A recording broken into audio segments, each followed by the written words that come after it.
bottle depots are deemed an essential service during the COVID-19 pandemic. They are also privately owned but are managed by beverage corporations. Many depots have upped their safety measures for the customers bringing in their containers and the workers that are there.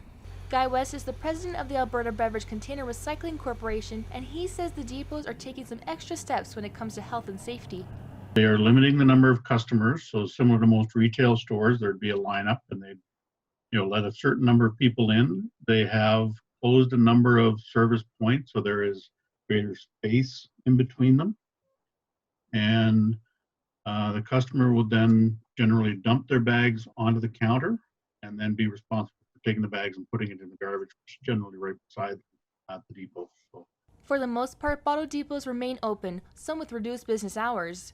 As social distancing rules were put in place, there was a drop in customers bringing in their bottles, especially since it is a hands-on process. As long as people take care, they don't need to do anything more than they normally do with the containers.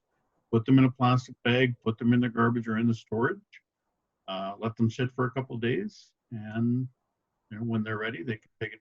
The ABCRC advises people to still carry on with their recycling habits by putting all bottles and cans into a plastic bag or container and bring it to your local depot when you can. Recycling is great for the environment, and Alberta has one of the most successful systems in North America. Many corporations are encouraging people to continue recycling their beverage containers, but keeping in mind of the health precautions that may be at risk. For SAIT Newsfiile, I'm Mackenna Jamieson.